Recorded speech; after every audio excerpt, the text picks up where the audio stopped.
नत्वा सरस्वतीं देवीं शुद्धां पुण्यां करोम्यहं पाणिनीयप्रवेशाय लघुसिद्धान्तकौमुदीं। श्री गुरुचरण कमलेभ्यो नमः।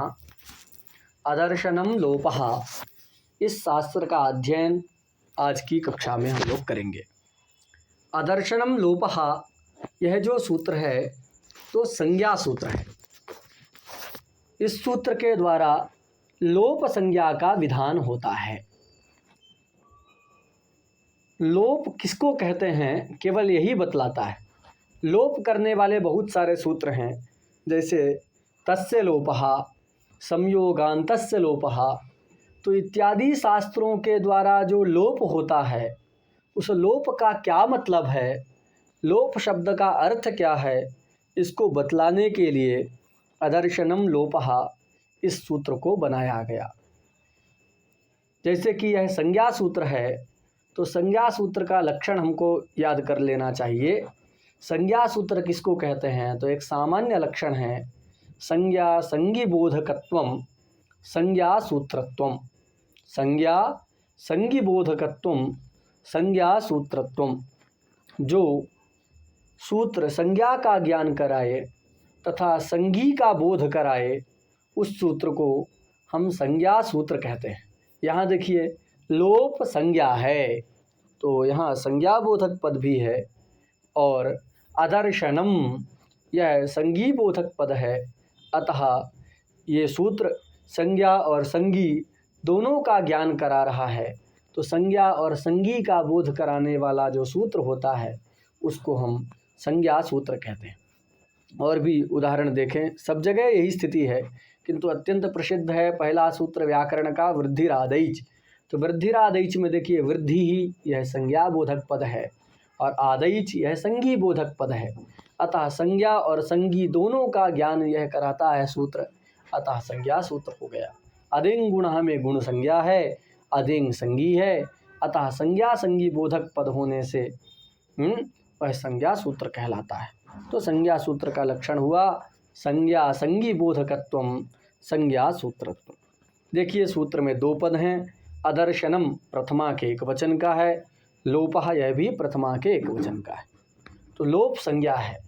लोप संज्ञा किसकी होगी, तो लिखा अदर्शन की लोप संज्ञा होगी। अदर्शन का मतलब क्या है, तो अदर्शनम में देखिए न्याय तत्पुरुष समास हुआ है। न दर्शनम इति अदर्शनम, न दर्शनम इति अदर्शनम। न्याय का अर्थ है अभाव। जो ना दिख रहा है उसका अर्थ अभाव है। बहुत सारे अर्थ होते हैं, लेकिन यहाँ पर न्याय का अर्थ है अभाव। तो अदर्शन का मतलब क्या हो गया, दर्शनाभाव।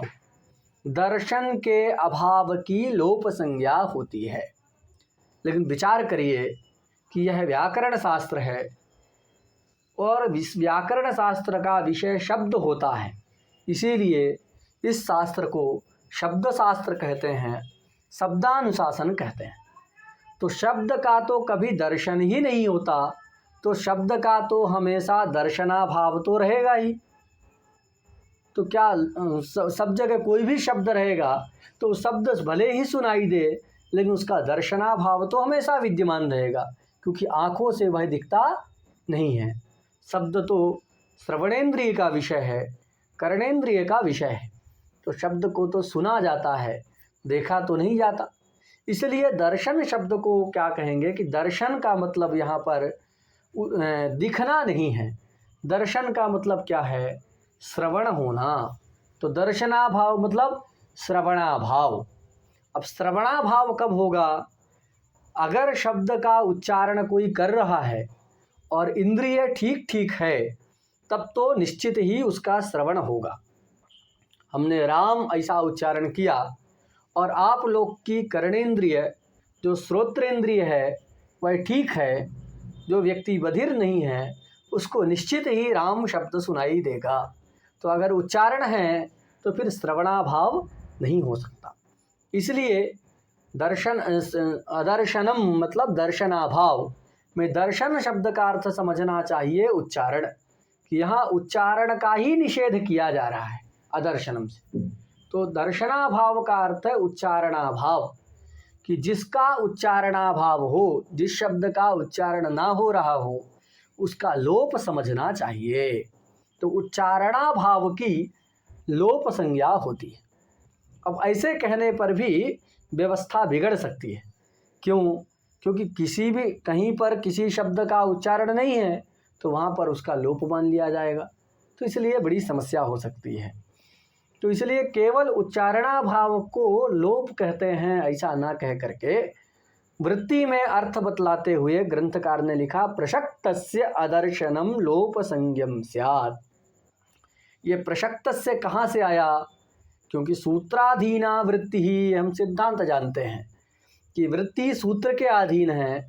सूत्र में विद्यमान पदों का अर्थ ही वृत्ति में बतलाया जाता है, किंतु यहाँ पर वृत्ति में प्रशक्तस्य यह पद अधिक उपलब्ध है। इसका लाभ कैसे होगा? तो प्रक्रिया हम जान चुके हैं हलन्त्यम सूत्र पढ़ते समय। सूत्रेषु अदृष्टम पदम सूत्रांतरात् अनुवर्तनीयम सर्वत्र। जो पद सूत्र में विद्यमान ना हो किंतु वृत्ति में उपलब्ध हों, उनको अन्य सूत्रों से अनुवर्तन कर लेना चाहिए। उनकी अनुवृत्ति हुई है इस प्रकार का जान लेना चाहिए। तो यहाँ पर देखिए, स्थाने अंतरतमः, इस सूत्र के द्वारा स्थाने पद की अनुवृत्ति आती है और स्थान शब्द का अर्थ होता है प्रसंग, तो स्थाने का अर्थ हो जाएगा प्रसंगे। अब प्रसंगे में सप्तमी विभक्ति है, किंतु एक नियम है कि अर्थ के अनुसार अर्थ को ध्यान में रख करके विभक्तियाँ, वचन सब बदल दिए जाते हैं।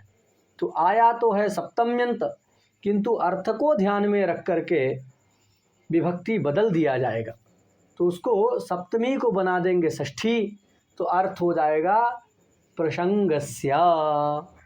और उसी प्रसंगस्य का अर्थ इन्होंने फलितार्थ कथन लिखा प्रशक्तस्य।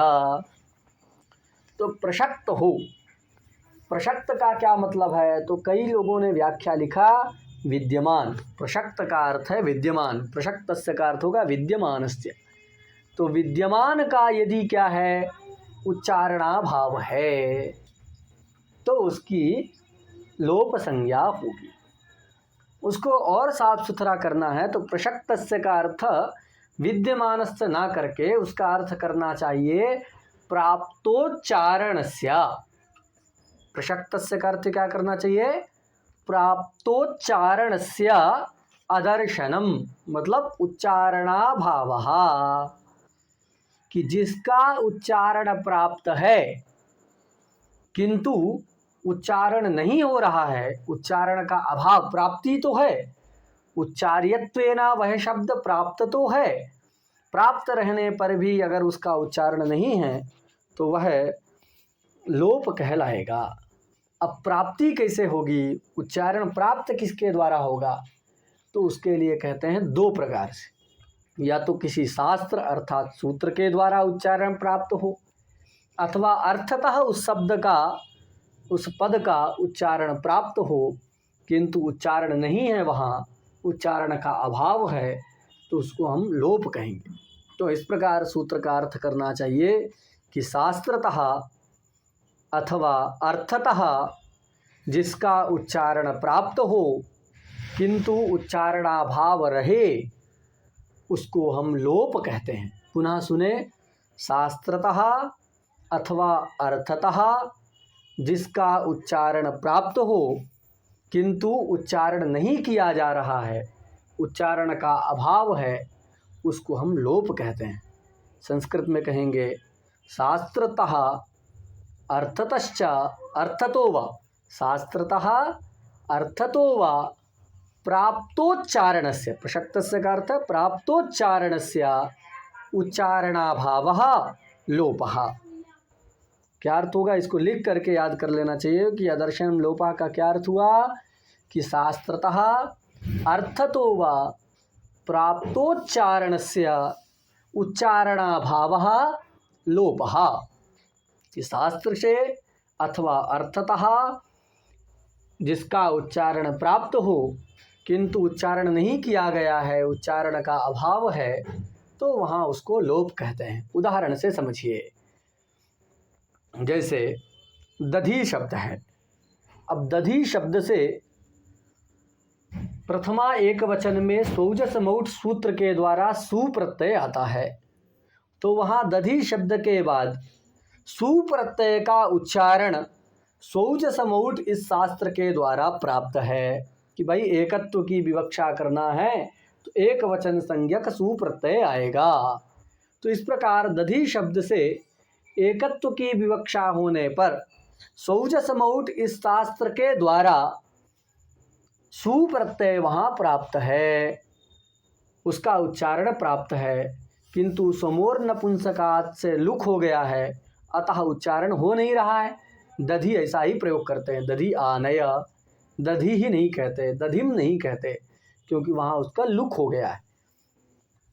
तो दधी शब्द से एकत्व की विवक्षा में सुप्रत्यय सौजस मौट सूत्र से सौजस मौट इस शास्त्र के द्वारा प्राप्त है, किंतु उसका उच्चारण नहीं हो रहा है, उच्चारणाभाव है।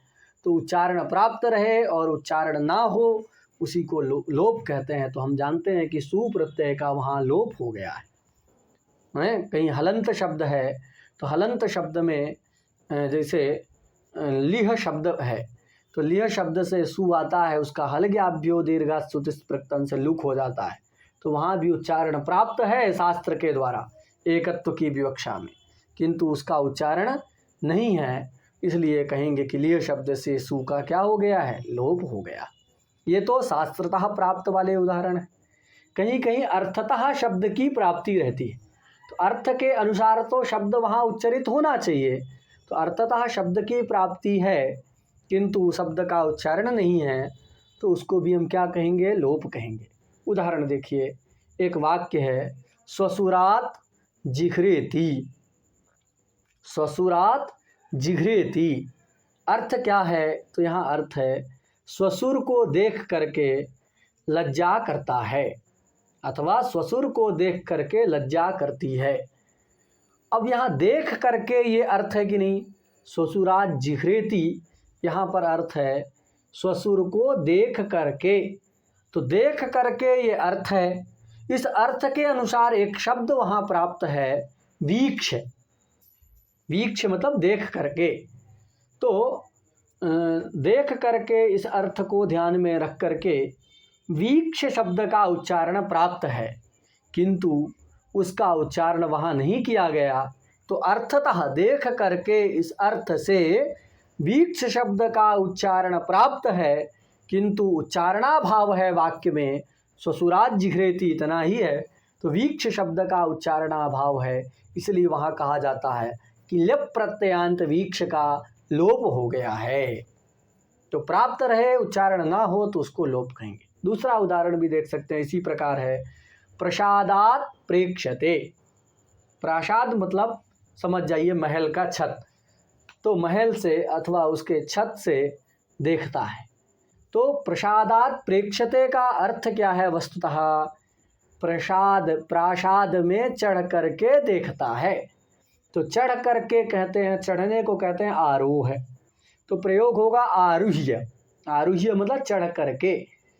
तो प्रासाद में चढ़ करके देखता है, इस अर्थ के अनुसार आरुह्य इस पद का प्रयोग प्राप्त है। आरुह्य शब्द का उच्चारण प्राप्त है अर्थ के अनुसार, किंतु उसका उच्चारण ना होना ही लोप है, उच्चारणाभाव ही लोप है। तो इस प्रकार प्रशक्त का मतलब जिसका उच्चारण शास्त्र से अथवा अर्थ से प्राप्त रहे, तो शास्त्रतः अर्थतो वा प्राप्तोच्चारणस्य दर्शनाभावः इत्युक्ते उच्चारणाभावः लोपः।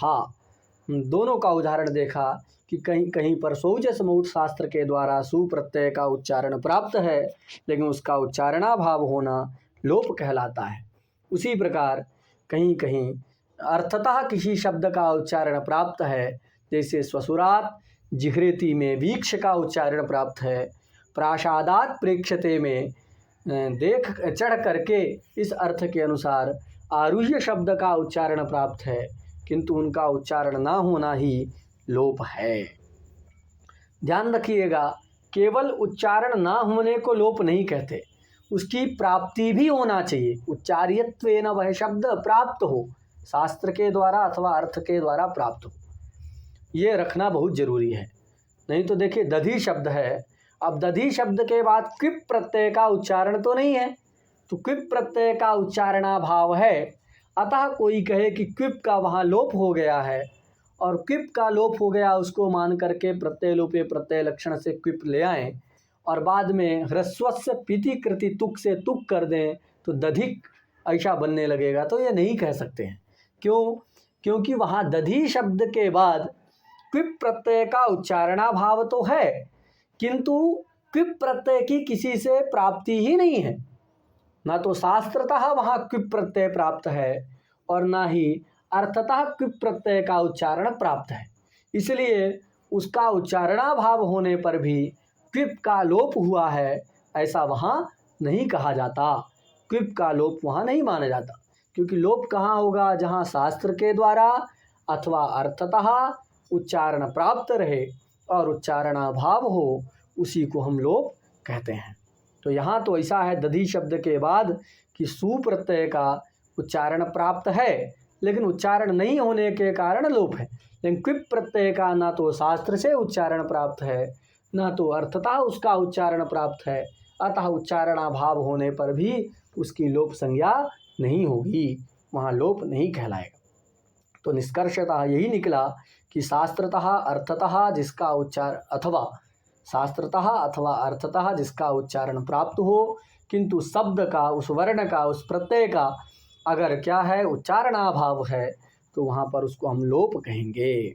संस्कृत में इसको लिख करके याद कर लीजिएगा अर्थ कि शास्त्रतः अर्थतो वा प्राप्तोच्चारणस्य शब्दस्य उच्चारणाभावः लोपः, यही लोप का अर्थ है। तो इस प्रकार अदर्शनम लोपः, इस शास्त्र के द्वारा लोप किसको कहते हैं ये हमको पता चला कि जिसका उच्चारण शास्त्र से अथवा अर्थ से प्राप्त हो और उसका उच्चारणाभाव रहे तो उसको हम लोप कहते हैं। अब लोप संज्ञा हो गई तो एक सिद्धांत है या संज्ञा सा फलवती। जो भी संज्ञा होती हैं उन संज्ञाओं का कुछ न कुछ फल अवश्य होता है। या संज्ञा सा फलवती। तो अभी दर्शन उच्चारणाभाव की प्रसक्त के प्राप्तोच्चारण के उच्चारणाभाव की लोप संज्ञा की गई, तो प्रश्न होगा कि लोप संज्ञा का फल क्या है। तो लोप संज्ञा का फल बतलाने के लिए सूत्र उपस्थित हुआ तस्य लोपः। तो देखिए तस्य लोपः सूत्र में दो पद हैं, एक तो तस्य षष्ठी तत्शब्द के षष्ठी एक वचन का रूप है, लोपः ये प्रथमा के एक वचन का रूप है, तो द्विपदात्मक यह शास्त्र हो गया। अब इसकी वृत्ति लिखिए तस्य तो लोपः स्यात्। तो यहाँ भी क्या करेंगे, इतः अधिक दिख रहा है तो इसके पहले सूत्र है उपदेशे जनुनासिक इत। देखिए ये कहाँ का है, 1 3 9 का, और 1 3 2 नंबर का सूत्र है तस्य लोपः उपदेशे जनुनासिक इत। तो उपदेशे जनुनासिक इत जो कि 1 3 2 का है, उससे इत शब्द की अनुवृत्ति आएगी। अब जो इत आया है वो प्रथमा का है, तो हम जानते हैं अर्थवशात विभक्तेर विपरिणामः, तो विभक्ति उसकी बदल देंगे, इत को षष्ठी में परिवर्तित कर देंगे, तो इत का बन जाएगा इतः। तो वृत्ति हो गई तस्य इतः लोपः स्यात्। उस इत संज्ञक वर्ण का लोप होता है, जिसकी हलंत्यम सूत्र के द्वारा इत संज्ञा हो गई अंत्य हल की। उपदेश अवस्था में उपदेश आद्योच्चारण काल में विद्यमान अंत्यत्व विशिष्ट हल की अलंत्यम सूत्र से जब इत संज्ञा हो गई तो तस्य इतः, उस इत संज्ञक वर्ण का लोपः स्यात्, उस इत संज्ञक वर्ण का लोप हो जाता है। अब देखिए एक ये विधि सूत्र है, ये लोप संज्ञा नहीं करता, लोप विधान करता है, अतः तस्य लोपः ये विधि सूत्र है, इत संज्ञक वर्ण का लोप करता है। अब एक प्रश्न होता है कि यहाँ तस्य रखने की क्या जरूरत है। देखिए लोपः इतना ही सूत्र अगर बना दिया जाए, तो उपदेशे जनुनासिक इत सूत्र से इत की अनुवृत्ति आ जाएगी, और उसका षष्ठी के रूप में बदल देंगे, षष्ठ्यं तत्वेन विपरिणाम कर देंगे, तो अर्थ हो जाएगा इतः लोपः स्यात्, इत संज्ञक का लोप होता है। तो उस इत संज्ञक का लोप होता है ये कहें, चाहे साक्षात कह दिया जाए कि इत संज्ञक का लोप होता है, तो काम तो चल ही जाएगा, दोनों में एक ही बात है। तो इतः लोपः स्यात्, इतना अर्थ हो ही जाएगा कि इत संज्ञक का लोप होता है, सूत्र में तस्य पद रखने की क्या जरूरत है। तो तस्य का प्रयोजन यह है कि जो एक सूत्र है आदिर् टुडवः, कि धातु के आदि में, धातु के आरंभ में ञ रहे, डू रहे, आदिर ञ, टू रहे अथवा डू रहे अथवा ई रहे, तो उसकी इत संज्ञा हो जाती। जैसे टू नदी समृद्धौ, तो टू नदी समृद्धौ धातु में टू आदि में है, तो उसकी आदिर टुडवाह से इत संज्ञा होती है। अब यहाँ तस्य नहीं रखते तो अर्थ होता है इत का लोप होता है। तो इत क्या है, वहाँ टू है, और डुक्रिय करने में डू है, डुक्रिय करणे डुपचस पाके में डू की इत संज्ञा होती है। तो इस प्रकार ये टू डू इत संज्ञक हैं, तो उनका लोप, हाँ इतना ही अगर सूत्र बनाते हैं तो अर्थ होता है इत संज्ञक का लोप होता है। तो लोप तो होता, किंतु इतः में षष्ठी है तो वहाँ अलोन्त्य से परिभाषा लग जाती और कहती कि अंत अल का लोप करना है। तो डू में अंत क्या है, ऊ, टू में अंत क्या है, ऊ, ञ में अंत क्या है, ई। तो इस सब प्रकार से अंतिम वर्ण का ही लोप होता, पूरे समुदाय का लोप नहीं हो पाता। लेकिन जब तस्य रख दिए तो अलोन्त्यस्य सूत्र की प्रवृत्ति नहीं होगी, अलोन्त्यस्य सूत्र नहीं लगेगा, और जिसकी संज्ञा हुई है उस पूरे समुदाय का लोप हो जाएगा। तो ये ध्यान रखिएगा कि अगर तस्य नहीं रखते तो टू डू इत्यादि जहाँ आदिर टुडवा से संज्ञा है, वहाँ अलोन्त्यस्य परिभाषा के अनुसार अंतिम वर्ण ऊकार की संज्ञा होने लगती। तस्य ग्रहण करने का फल ये हुआ कि जितने की संज्ञा हुई है, यस्य इत संज्ञा तस्य इतः लोपः, जिसकी इत संज्ञा हुई है उस पूरे इत संज्ञा का लोप होता है। तो इस प्रकार डुक्रिय करणे धातु में पूरे डू की संज्ञा हुई है, अतः पूरे डू का इससे लोप हो जाता है, डू समुदाय का। टू नदी समृद्धौ में टू समुदाय का लोप हो जाता है, ये तस्य ग्रहण करने का फल है। अब एक यहाँ प्रश्न उपस्थित होता है, देखिए पहले तो क्या किया कि भगवान शंकर ने आ ई उण ऋलिक ए उंग अयौच इत्यादि सूत्रों में अणा का गाक्षा इत्यादि अनुबंधों को रखा, उन्होंने उच्चारण किया, और उच्चारण करने के बाद फिर उनकी हलंत्यम सूत्र से इत संज्ञा की गई। हलंत्यम सूत्र के द्वारा इत संज्ञा करने के बाद तस्य लोपः से उन इत संज्ञक वर्णों का लोप कर दिया जा रहा है। तो प्रश्न होगा कि अगर लोप ही करना था तो आखिर भगवान शंकर ने उच्चारण क्यों किया? पहले उच्चारण किया गया चतुर्दश सूत्रों में, बाद में उनकी हलंत्यम सूत्र के द्वारा इत संज्ञा की गई, और इत संज्ञा करके तस्य लोपा से बाद में लोप कर दे रहे हैं, उनको हटा दिया जा रहा है। तो अगर हटाना ही था, इत संज्ञा करके लोप ही करना था, तो उच्चारण ना करना ही लाघव था। भाई उच्चारण किए, फिर इत संज्ञा किए, फिर लोप किए, तो कई आपको स्टेप में जाना पड़ रहा। पहला स्टेप क्या है, उच्चारण, दूसरे स्टेप में इत संज्ञा, तीसरे स्टेप में लोप। इसकी अपेक्षा क्या है, उच्चारण ना करते तो कितना लाघव होता। तो लाघवात उच्चारण ना करना ही श्रेष्ठ था, क्योंकि बाद में तो लोप ही करना है, हटाना ही है, तो उच्चारण ना करना ही श्रेष्ठ था। इसको कहते हैं प्रक्षालनाधिपंकस्य दूरादस्पर्शनम वरम। ये एक न्याय है, प्रक्षालनात् हिपंकस्य दूरादस्पर्शनम वरम। पहले कोई कीचड़ को लगाए और कीचड़ लगाने के बाद अच्छी साबुन से उसको धो करके नहाए, इसकी अपेक्षा बुद्धिमत्ता क्या है, कीचड़ को ना लगाना ही श्रेष्ठ है। प्रक्षालनात् हिपंकस्य दूरादस्पर्शनम वरम। पंक मतलब कीचड़, उसको लगा करके प्रक्षालन करने की अपेक्षा, धोने की अपेक्षा कीचड़ को ना लगाना ही ठीक है। तो प्रक्षालनाधिपंकस्य दूरादस्पर्शनम वरम, इस सिद्धांत के अनुसार, जैसे इस न्याय के अनुसार अगर लोप ही करना था तो उच्चारण ना करना ही ठीक था। फिर आखिर इन णा का गा क्षा इत्यादि अंतिम वर्णों का उच्चारण क्यों किया गया, इनके उच्चारण का क्या प्रयोजन है, तो इनका प्रयोजन बताते हुए ग्रंथकार लिखते हैं अणादयो अणाद्यर्थाः। यह पंक्ति भी प्रक्रिया कौमुदी से ली गई है। अणादयो अणाद्यर्थाः। तो देखिए इसमें दो पद दिख रहे हैं, अणादयः अणाद्यर्थाः। दोनों ही पद समस्त हैं। समस्त मतलब जिस पद में समास हुआ रहता है उस पद को हम समस्त पद कहते हैं। तो अणादयः यह एक समस्त पद है। यहाँ बहुब्रीहि समास हुआ है। इसका विग्रह है अणा आदिर येषाम ते अणादयः। अणा ये वर्ण है आदि में जिनके, उन सबको कहेंगे अणादयः। अणा आदिर येषाम ते अणादयः। अब वो कौन है, तो देखिए जब चतुर्दश सूत्र पढ़ते हैं तो अंतिम में अणा का गा क्षा इत्यादि आते हैं। तो अणा किसके आदि में है, इत्संज्ञक वर्ण, उन सबकी इत्संज्ञा हुई है। और वो अंत्य जो इत्संज्ञक वर्ण हैं उनके आदि में अणा है। तो अणादि से क्या ले लेंगे, अणादयः शब्द का अर्थ हो जाएगा णकार णकार ककार गकार चकारादयः इत्संज्ञकाः वर्णाः।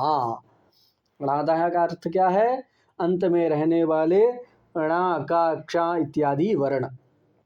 तो अणा आदिर येषाम ते अणादयः मतलब णकार ककार चकार आदि अनुबंध, ये अणादयः का अर्थ। वो अनुबंध है किस लिए, तो लिखा अणाद्यर्थाः।